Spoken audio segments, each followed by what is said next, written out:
Hey guys, and welcome back to the R&T show. It is a girl, Tina Charmer. And I am Rachel Paswa. Cheers! So in this season, the conversations have indeed stepped up a notch. Guys and girls, it's about to get so lit. This is the R&T show after all. Stay tuned for more content. Hi guys, welcome back to the R&T show. Today I've got a lovely set of two people sitting next to me. One goes by the name of Tina and the other, the greatest, Andre. The greatest Andre, Rachel? I like what she did there. Okay. He likes it, guys. So, I'm joking. And like and comment. And today we want to speak about our experiences growing up in an African home.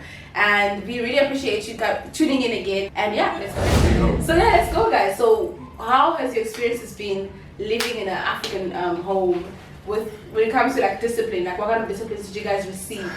Yeah, I feel like if you talk about this, like honestly, our parents could go to prison. They're exposing them Because honestly, it was really deep. No, okay, with my disciplines, should I talk about this? It's fine. Like this show is really unfiltered. No, it is unfiltered. It's okay. One of the beatings I get. I feel like for me now, I feel like I'm still not. I haven't yet healed from that whole situation about when you get into shit and your dad tells you to go fish the belt. I'm somewhat over it. Like, at what point in your life do you ever think in your head that you must go and fetch your own belt? It doesn't make sense to me. Like, honestly, I'm not over it. Like, go and fetch your belt. And the funny part is that when you're going to fetch your belt, even if you take the smallest one, it still hurts. Yeah. Yeah. And it would be stupid to take a bigger one because then it doesn't make sense as well. So when you go pick the small one, it hurts even more. Yes, like the discipline with African parents, I feel like they have a lot to explain. I mean, I'm sure they also experience the same kind of like experience with their own parents. But it's sad to see that they carried on with us and stuff like that. Like for me, I would say like my worst experience with African parents when it comes to discipline is that punishment that they give you when they say, cool, it's happening outside, it's pumping, your friends are playing, house, or whatever game they're playing, and guess what they tell you? Go and sleep.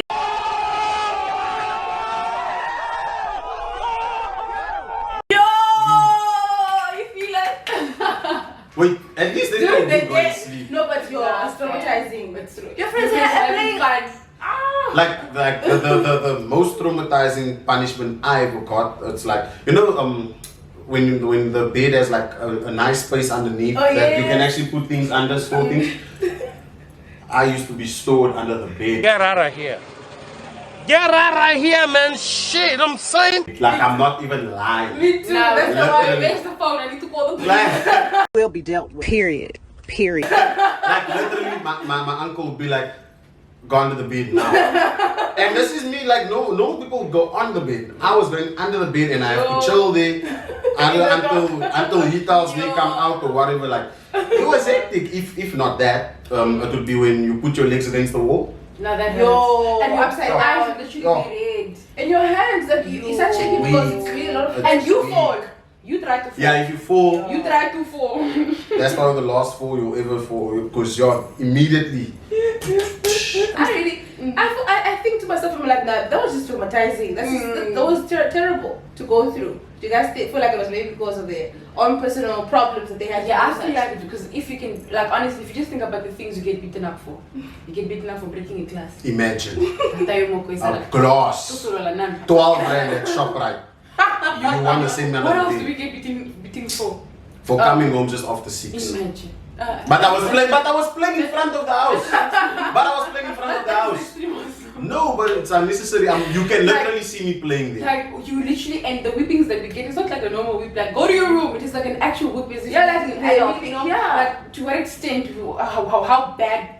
What did we do that was so bad that you had to live to that extent? And for me, that was quite extreme. It was really, really, really extreme. So do you guys feel like if you had to raise your own kids, would you like carry out this forms of disciplining? Not this type, not the type that I would still hit my kid though, to be honest. Yeah, like there's a difference between that's hitting. You're definitely an African parent. Like there's a difference between punishing and hitting. Oh sorry, not even backwards. Sorry, I would punish my kids. But punishing my kids is also hitting. I've seen kids in the flippant train that are disrespectful to their moms and I'm just like Then they just weren't raised properly or the mom was too soft. So what did you say now? Raised properly. So being raised properly is good. Yeah, you did. I got you. Like you need like personally, I feel like our parents and our African gardens and whatnot, I feel like it's just vengeance. They've been through the most. They're like, okay, cool, since they did this to me when I was young, now I have to carry it over to someone else. And do you guys feel like with eating, do you think it really like improved our behavior, or we just did it because we are scared? To be honest, we just stopped doing what we're doing wrong because we're scared. Yes. Did it really like remind us to like really stop like, with the beatings though? I feel like with my mom, it didn't change anything. I just became more coarse. But with my dad, it's different because with my dad now, every time before he hit me, what he used to always do is pull my ears. He used to twist my ears. So after he took, and my dad is big. When I was much younger, my dad was big. Like I used to be so afraid of this man. Like God save me right now. Okay, he used to like twist my ears and then he'd slap me afterwards. And after the slap, in your ears, you hearing. The TV is reconnected. There's no network. And usually, before my dad used to hit me, I'd really pee my pants because I know what's going down the DM. It's going down. And then I'm crying before he even hits me because I know. So when you cry before they hit you? Why are you crying? And then even before they hit you, they ask you why you're crying. After they hit you, they still ask you why you're crying. And when they hit you, they still ask you why are you crying? Oh, so I'm hitting and you crying.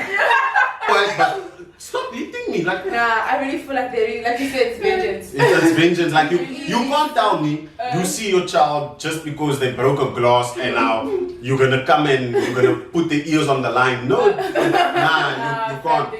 You probably thought, okay, when I was young, immediately, when I was young, my mom did this to me. Get the TV. Throw you with something. Like, I thought that's vengeance. They grab your shoe and throw it at Vengeance. you. And their throwing is accurate. Their throwing skills are accurate. And they must just must. Yo. They must just must anger. And just you dare to block a hit. I realized that this is an accident. The whole family will hear how you almost killed your mother or your father. Hey.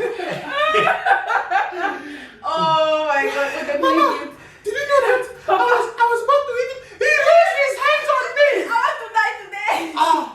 This is how fighters come. I'm trying to get what I feel like parents are manipulative. They really manipulate. That African is. parents, like even with anything in the world. Like for instance, like in one of the videos as well. I don't know what you said, and then the mama was like, not mama actually in your memes. You were like, pay for your school fees. I took you to school. I carried you my back. They always use that for anything. You just come with anything. They bring that up and just like, oh, mom, you know what? Just fine. They guilt trip you also a lot. Yeah, and it's quite it's bad, man. Like it actually used to come to an end because you really can't do anything without having to hear that whole storyline of how it was very difficult to have you as a child, as if it's our problem. I asked to be young. Exactly. They will always like remind you of how they put you through school, how you went through this, they gave birth to you, living under my roof, and all that. That happens most when they borrow money from you and then you ask for it back. Oh wow, do you even get a chance to ask it back? With me, it's always. There was times when I used to try and now it's just like, okay. This is their faces when they ask you, it's like, so you know my daughter, I have this idea, this business idea, it's going to be a good one. You know, it's really going to change things for us. And you're like, as a family, then you give. I will give you, even when the profit comes, I even give you more. It's going to work. When it's time to give it back, you try to ask. Big stress. They shock you like, you're asking me. Your mother that you gave me, be your mother. God. They go into this mode. What have I done wrong? I didn't mean it like that. I didn't mean it like that. What have I done wrong? All this years, I've never even asked. In fact, I only asked you just because I thought it was a mistake. But I asked a stranger. And then they'll be like, they'll bring it forward like back in their days when my mom asked me for money. They didn't even have to ask me. I would give my mom money, and so I have to be a good child. And another thing, guys, is actually on my head right now, right?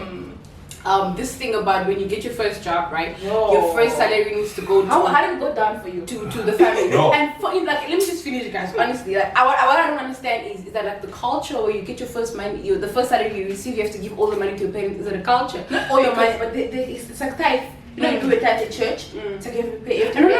They didn't say tithe. The way they say this is because it's blessings. Yeah. I'm like, I've heard that before. guys, when I got my first pay, right, I was just like, fam, I worked so hard. I was like, I worked so hard for this money. Way too hard. My feet was on fire. You were not there when the boss was working on my nerves. And you mean to tell me I must take all this money and give it to you? Give it to you. But I didn't accept that because like I gave her a certain amount of money and I was like, nah fam, I have a life to live, okay? Because the thing, parents need to understand is like, you have to give a certain amount of money, but they don't realize that we actually need that money to actually build something. Exactly. Because if I give you this money now I'm starting again back to square one. Because at that time I was actually starting my YouTube channel for those that do not know. The money that I had, I wanted to buy an iPhone so that I can start shooting my videos. So I looked at the fact that I really have a career that I'm actually starting off. Like I can't afford to give the money to my mom because this is what I want to do and I need to do it. So I had to choose between breaking the laws with my mother or actually trying to pursue my dreams. And guess what, guys? I chose my dreams. And my mom was so upset. Like a bad person, She was. yeah. I did feel like a bad person. I was just like, oh my god. But I knew that no, I'm doing this for the family anyway. Because even if I give you the money now, you're going to buy a house.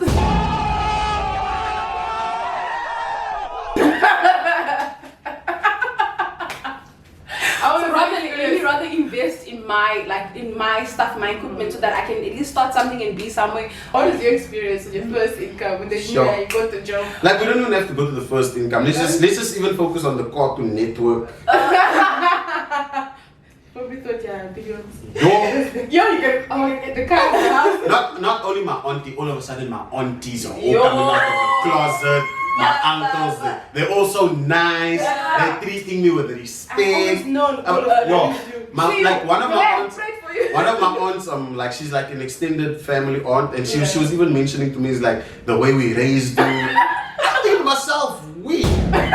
Because you were not there, I don't know what you mean we. She's like, yeah, whenever you're ready, you know where to find me. She's like, ready for what? I'm not understanding. Like I understand, like it is like a good gesture, like to help them out, just to show gratitude. But they shouldn't make you feel as if you're obligated or like it's a must. It's not a must, but it's also like it's just to show appreciation. I mean, like they do the most for you, but guys, don't guilt trip your child on It's quite wrong. giving you money. Like at least feel pity for them. They work so hard for it, and now you want. Let's just say my salary. Let's say my salary is 2,000 rand, and now I have to give you 1,500 because you did this for me, did that for me, and what. Now I'm left with 500 rand. And now I'm in a tight situation. You can't prosper like that. Yeah, it's true. So it's true. It's so true. it's hectic. Oh,